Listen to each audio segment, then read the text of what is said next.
Boa tarde, pessoal. Hoje eu vou resolver os exercícios propostos na aula teórica de progressão geométrica. Eu já deixei aqui os exercícios mais ou menos prontos e eu vou só passando com vocês pelas soluções e pontuando as partes que eu julgar importantes, tá? E ao final desse exercício eu coloquei um exercício extra que aparece aí sempre em provas do PAS, provas do Enem, enfim. Então vamos lá, pessoal, para o exercício número 94. Ele pede para você obter o centésimo termo dessa PG que ele fala aqui, que já é uma PG, né? Então você sabe que de um termo para outro você multiplica por um número constante, né? Sempre o mesmo número para aquela PG, chamado de razão. E aqui você consegue reparar que, bom, 6 dividido por 2 dá 3, né? Assim como 18 dividido por 6 também dá 3. Quer dizer, a razão dessa PG é o número 3, né? Então você já tem o termo inicial, que é o 2, e você já tem a razão, que é o 3. Se você utilizar o termo geral e substituir esses valores 2 e 3 aqui, você vai achar que o centésimo termo da sequência é 2 vezes 3 é 99. E fazendo as contas aí com o calculador, enfim, você vai achar que esse número é aproximadamente 3,43 vezes 10 elevado a 47. Esse número aqui é maior do que o quadrado do mol, que é aquela constante da química, né? Então, esse exercício 94 é basicamente utilizar o termo geral da PG, tá? Então, vamos para o 95. Esse exercício 95 apresenta para você uma sequência em que os termos de ordem ímpar estão seguindo um certo padrão. Ordem ímpar quer dizer que a posição dele é um número ímpar. Olha só, o primeiro número, o terceiro número, o terceiro número, o sexto número, o quinto número, perdão, todos aqui em posição ímpar, né? Aqueles estão os termos de ordem par são todos zeros, tá vendo? A segunda posição é zero, na quarta posição é zero, ou seja, o A2 é zero, o A4 é zero, o A6 é zero e assim por diante. E ele pede para você calcular o 21º termo dessa sequência. Então, o que você pode pensar é o seguinte, olha, eu só quero os termos de ordem ímpar, né? Se eu quiser o 21º, então quer dizer que tem 20 termos antes dele, né? Ele é o 21º, tem 20 atrás dele. Desses 20, 10 são pares e 10 são ímpares. Então, o que eu preciso saber é se eu montar uma sequência só desses termos aqui de ordem ímpar, né? Essa sequência é uma PG, né? Tá vendo sendo multiplicado por 3, ó, do primeiro para o terceiro, e do terceiro para o quinto. Então, eu vou montar uma PG só com esses números agora. Eles passam a ocupar todas as posições, né? Uma nova PG. É uma nova sequência. Ela vai ser agora uma progressão geométrica, de fato, né? Não tem aqueles termos zeros no meio poluindo a sequência, né? E aí eu só preciso calcular quem é o 10º termo, né? O 11º termo, né? Porque eu tenho que contar 10 ímpares dessa sequência que está marcada de vermelho, 10 termos da sequência que está marcada ali nos termos de ordem ímpar, e eu preciso calcular o 11º termo dessa PG aqui então. Então, novamente, depois que você faz essa identificação aí, você consegue usar diretamente o termo geral, porque você tem o primeiro termo, que é 1, e você tem a razão, que é 3, né? Basta substituir no termo geral e você acha que o 11º termo é 3 elevado a décima. Beleza, pessoal? Então, no exercício 96, vamos agora. Esse aqui dá um pouquinho mais de trabalho e exige um pouco de criatividade, tá, gente? Mas ele fala o seguinte: você tem uma PG finita, quer dizer que ela tem um último termo, né? De 10 termos, então tem o A1, A2, A3, A4, até o A10. E você sabe que o primeiro termo é 2 e o segundo termo é 6. A pergunta que ele faz é a seguinte: olha, é correto afirmar que essa igualdade aqui é válida? Pergunta se é correta a igualdade. Quer saber se isso aí é verdadeiro, né? Então, uma das estratégias que a gente faz, pessoal, é você expandir um dos lados, fazer a conta de um dos lados e tentar obter o lado direito, né? Então, eu vou pegar esse A10 aí, fazer uma conta com esse A10 e ver se essa conta que eu vou desenvolver dá igual ao lado direito aqui dessa expressão, dessa equação. Então, vamos lá. Para expandir esse A10, eu vou precisar usar o termo geral novamente. E para usar o termo geral, eu vou precisar do A1 e da razão. Então, você sabe que o A1 é 2, né? Está dito aqui no enunciado. E como o A2 é 6, você consegue calcular a razão entre esses dois termos para obter a razão igual a 3. Então, sabendo disso, essa sequência aqui é muito parecida com o anterior, que a gente já viu, né? É essa sequência aqui. Só que essa aqui era infinita, né? A que a gente está olhando aqui é a finita. Então, substituindo o termo geral, você sabe que o A10 é o A1 multiplicado pela razão a nona, né? Então, olha só, pessoal. Uma vez que eu troco essa parte verde aqui por essa outra parte verde vinda do termo geral, eu consigo expandir esse 1/8 aqui, eu consigo distribuir ele, porque é uma multiplicação, né? Você pode fazer a distribuição da potência em relação à multiplicação, tanto para o 2 quanto para o 3 à nona. O que eu vou fazer aqui agora é um pequeno jogo de expoentes, né, usando essa regrinha, para separar esse 9. E aí eu consigo obter essa expressão, talvez esteja um pouquinho pequeno para ver no vídeo, né, mas é 3 elevado a 9 oitavos vezes 2 elevado a 1 oitavo. E esse termo aqui é o que diferencia a equação original, né? 3 elevado a 9 oitavos não é 3, né? Então a igualdade não está correta. Beleza, gente? Então essa exige um pouco de criatividade nesse sentido de que você vai tentar, você vai expandir um dos lados para tentar obter o outro, né? Como tudo que a gente fez na mão aí está certo, né? A gente não cometeu nenhum erro, então o erro deve estar na expressão original, beleza? Então vamos para o próximo, gente, 97. No enunciado ele fala o seguinte: uma empresa produziu no ano de 1975 100 mil unidades de um produto. Quantas unidades esta empresa produzirá no ano de 1980 se o aumento anual de produção é de 20%? Então o que ele está falando é o seguinte: eu vou montar uma sequência que diz quantas unidades foram produzidas a cada ano. Então no primeiro ano observado tem aqui 100 mil e no próximo ano você vai aumentar em 20% essa produção. Então você vai, lembra daquela forma decimal da porcentagem, né? Para você produzir um aumento de 20%, e obter um total, né, você vai multiplicar por 1,2, né? É o seu 100% mais o 20%, né? Então tá aqui a conta feita, ó. Esse 1,2 eu utilizei ele porque ele vai ser 120% do ano anterior, né? E a pergunta que o cara faz é, no ano de 1980, quantas são essas unidades? Então você vai precisar fazer duas coisas, né? Primeiro você vai identificar que isso é um APG, dessa forma que a gente fez aqui, que tem a razão 1,2 e termo inicial 100 mil. Mas o 1980 ele vai ser o termo de que posição, né? Qual é a ordem desse termo?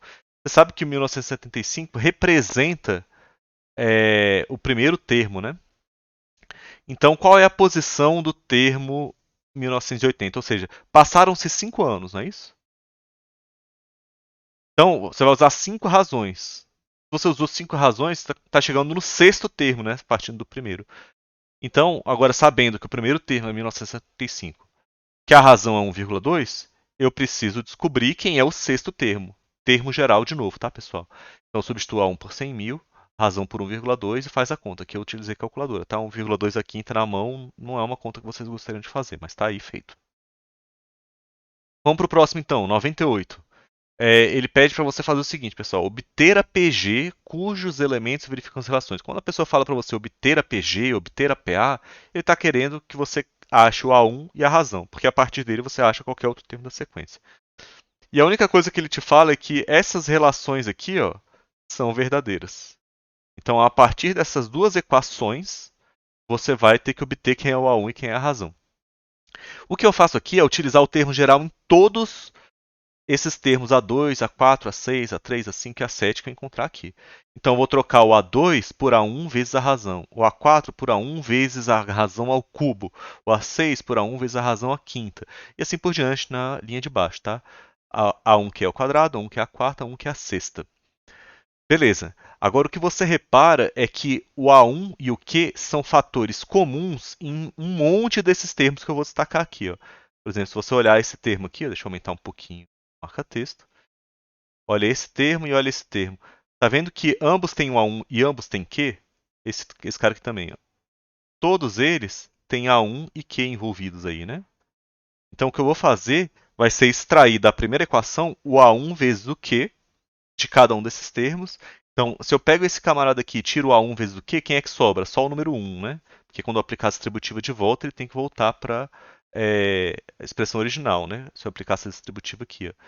Se desse segundo termo eu tirar o A1 e um Q, sobram dois Qs, né? Vai ficar um Q ao quadrado aqui, ó. Então só sobra o Q ao quadrado. Essa setinha aqui eu estou colocando só para você identificar quem é cada um dos termos, tá? Você não vai aplicar a distributiva de novo, não. Então olha só, se você fosse aplicar a distributiva, você obteria aqui de novo o A1 vezes Q, com o Q a quarta dá um A1 vezes Q a quinta. Então tá certo o que a gente fez, né? Eu vou deletar essas setinhas para vocês não ficarem confusos depois. Mas olha só, o que você acabou de descobrir é que tanto a equação de cima quanto a de baixo, fazendo o mesmo procedimento aqui embaixo, só que tirando o Q ao quadrado, né? Aparece um fator aqui, ó, comum às duas equações, ó. Opa, muito grande. olha só esse cara que está dentro do parênteses. Ele aparece tanto aqui quanto aqui, né? Tá vendo? Então o que eu vou fazer vai ser dividir uma equação pela outra. Eu vou pegar a equação de baixo e dividir pela equação de cima, né? Então a expressão toda aqui vai ficar com uma grande fração sobre essa expressão que está aqui em cima. E aí a boa notícia, que eu até deixei indicado aqui, ó, a equação 2 dividido pela equação 1. A boa notícia é que muitas coisas vão cancelar, né? Esse fator comum aqui que a gente encontrou vai cancelar todinho com o fator de baixo, é o mesmo número multiplicando, né? O A1 vai multiplicar com A1, tá aqui cortado. E no numerador aparece um Q ao quadrado, no denominador aparece só o Q. Então eu só mato o quadrado, né? Ainda fica um Q lá em cima. E 30 dividido por 10 é fácil, dá 3. Então, só com essa divisão a gente já cancelou um monte de coisa e obteve que a razão é 3, né? Agora, se você sabe quem é a razão, você pode substituir em qualquer uma das duas equações. Eu substituí aqui na primeira, que parecia que dava menos conta, né? Substituí o 3 no lugar do Q. Aí, fazendo essa conta, você acha que o primeiro termo é 10 sobre 273. Quase impossível a pessoa, de cabeça, bater o olho nessas duas equações e falar, não, esse primeiro termo aí tem que ser 10 sobre 273. Ninguém vai fazer isso, tem que fazer a conta, né? Então vamos lá para o próximo exercício, esse exercício 99. O que a gente precisa fazer é calcular o número de termos da PG que tem razão meio e primeiro termo 6.144, além do último termo ser 3. Então, o que eu vou falar é que o último termo é 3, está aqui, ó. O índice dele é desconhecido ainda, né? Eu não sei quantos termos tem a PG, é isso que eu quero calcular. Então, a minha incógnita é o n, né? Mas eu sei que eu consigo escrever essa equação, o AN, utilizando o termo geral, só esse lado da esquerda aqui, tá vendo? Eu expandi o AN utilizando o termo geral, mas eu sei que o primeiro termo é 6.144, substituir, e eu sei que a razão é meio, substituir por meio. Então agora eu só preciso dar um jeito de isolar o n nessa equação aqui, ó. Tá vendo que essa equação só tem uma incógnita, que é o n. É isso que eu preciso. Agora eu vou passar esse 6.144 dividindo, né? Ou seja, dividir dos dois lados por 6.144. Ele aparece dividindo do lado direito, e agora eu divido por 3, né? Tanto o numerador quanto o denominador. Estou simplificando a fração. E você chega na fração 1 sobre 2048. 2048 é uma potência de base 2, ele é a mesma coisa que 2 elevado à 11ª potência, né? Então, a única coisa que eu vou fazer agora é distribuir esse expoente para o numerador e para o denominador, né? Você pode distribuir o expoente numa fração, né, gente? Para o denominador e numerador simultaneamente. Então aqui aparece que 1 sobre 2 elevado a n menos 1 tem que ser igual a 1 sobre 2 a 11, né? Ou seja, essa parte está circulada em vermelho tem que ser igual a essa outra parte está circulada em vermelho, né? Então eu já digo que n menos 1 deve ser igual a 11. Se n menos 1 é 11, então quer dizer que n tem que ser 12, né? Então beleza, a APG tem 12 termos, né? Porque você falou que o 12º termo era 3. A única possibilidade. E agora para o último exercício, esse não estava proposto na aula, né? Mas é interessante fazê-lo porque envolve alguns conceitos de química que caem sempre no vestibular, em Enem, em PAS, em todas essas provas. Se você sabe fazer isso aqui, é ponto garantido. Eu já digo que se você assistiu essa aula, quando você vir lá no PAS, Enem, PAS 1, PAS 2 ou Enem, não tiver nenhuma questão dessas, eu te dou uma caixa de bis. Pode me cobrar, tá? Então olha só, ele fala o seguinte no enunciado: o tempo de meia-vida de um elemento radioativo ele está definindo o que é tempo de meia-vida, então, né? É o tempo necessário para que metade de sua massa seja perdida. Ele fala que o tempo de meia-vida do isótopo estável do astato, o astato 210, é de aproximadamente 8 horas. E a pergunta é: em quanto tempo deve-se esperar que uma quantidade desse elemento tenha sua massa reduzida a 0,1% da massa original? Então, é só para ilustrar o que é esse tempo de meia-vida. Imagina que você começa com 32 gramas de astato. Passados um tempo de meia-vida, no caso do astato é 8 horas, você reduz essa massa à metade. Então, depois de um tempo de meia-vida, você tem 16 gramas, né? Esse isótopo ele vai perdendo massa, né? Por radiação de partículas aí. E se você passar, a partir desse primeiro tempo de meia-vida aqui, passar mais um tempo de meia-vida, você reduz a massa à metade de novo. Então, você está vendo que isso aí é uma PG, né? Uma PG de razão meio. Para você saber quantos tempos de meia-vida passaram, né? Enfim, você sabe que você vai usar todos aquelas equações de PG, né? No caso, a gente está usando o termo geral aqui. Então vamos ao exercício, pessoal. O que ele fala é o seguinte: olha, vai transcorrer um certo tempo e eu vou sair de uma massa inicial m, que é desconhecida, ele não me fala quanto é que é, né?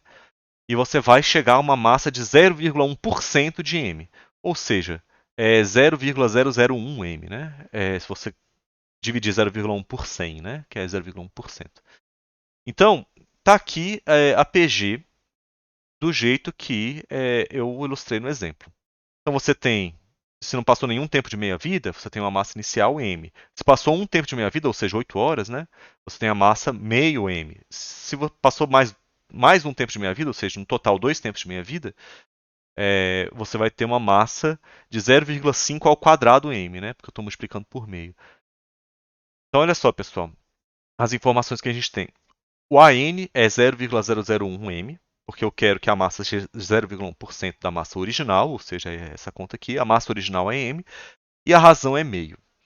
Então, olha só, essa PG aqui que você está olhando é a mesma de cima, tá, gente? Só que eu fiz a conta aqui do 0,5 ao quadrado e adicionei mais um termo, 0,125 m. Eu quero saber quantas vezes eu vou ter que fazer isso para chegar em um termo parecido com 0,001 m. Né? Quantas vezes eu vou ter que dividir por 2? Então, eu vou usar o termo geral para isso, olha só. Vou falar que o AN é exatamente igual a 0,001 m, o A1 é igual ao m, como está aqui na PG, né? E a razão é meio. Substitui tudo, a única incógnita que tem agora é o n, beleza? Então o que eu vou fazer é transformar esse 0,001 em uma fração, beleza? E vou manipular essa expressão de um lado para o outro, tá? E em algum momento eu vou obter que 2 elevado a n menos 1 é igual a 1000. Eu já afirmo para vocês que esse expoente que a gente tem que usar tem que estar entre 9 e 10. Mas por que, que isso acontece? Né? Por que, que ele teria que estar entre 9 e 10? Se você olhar, o lado esquerdo é sempre uma potência de base 2. Quem são as potências de base 2? São o 1, 2, o 4, o 8, o 16, o 32, 64, 128, 256, 512, 1024 e 2048. Beleza? Então, olha só, ele está falando que uma potência na base 2 dá 1000, não é isso? Então, olha só, se você estava contando aqui que potência de 2 que você estava usando, você vai ver que essa potência aqui de 2, ó, essa aqui, esse cara é o 2 à nona. E esse outro camarada aqui, ó, 1024, é o 2 à décima. Então, como o 1000 está entre eles, né, o 512 e o 1024, então o expoente que eu uso para elevar o 2 tem que estar entre 9 e 10, né? Então é por isso que eu digo que esse n-1 está entre 9 e 10, é um valor maior que 9, menor que 10. Então eu substituí aqui, ó, eu parei de usar a equação para usar uma inequação agora. Eu estou falando que esse n-1 ele é ao mesmo tempo maior que 9, mas também é menor do que 10. Se eu somar nessa inequação todinha, 9 mais 1 dá 10, n-1 mais 1 cancela o menos 1, né? Fica só n, e 10 mais 1 dá 11. Então quer dizer, o número de tempos de meia-vida, quer dizer, a ordem do termo lá, né? Vai ter que estar entre 10 e 11, né? Só que para você ter certeza de que você reduziu a massa até aquele ponto ali, você vai ter que pegar o maior tempo de meia-vida, né? Porque essa é uma função decrescente, né? Quanto mais tempo passa, menor a massa é, né? Ou seja, eu estou dizendo para você que o 11º termo dessa sequência é aquele cuja massa é menor do que 0,001 m, né? Porque passou um pouquinho mais, né? Esse 10 aqui não é exatamente o 10 que você eleva o 2 e o resultado dá 1000, né? É um número um pouquinho menor que 10. Mas se você pegar o 11º termo, já satisfaz. Ou seja, se você pega o 11º termo, significa que passaram-se 10 tempos de meia-vida. Se cada tempo de meia-vida é 8 horas, como está dito no enunciado, né? Está bem aqui no enunciado. 8 horas cada um desses tempos, né? Demora 8 horas para você sair de um termo e chegar no próximo. Se passou 10 períodos de meia-vida, passaram-se 80 horas. Então, pessoal, isso conclui nossa aula de exercícios. Valeu e até mais.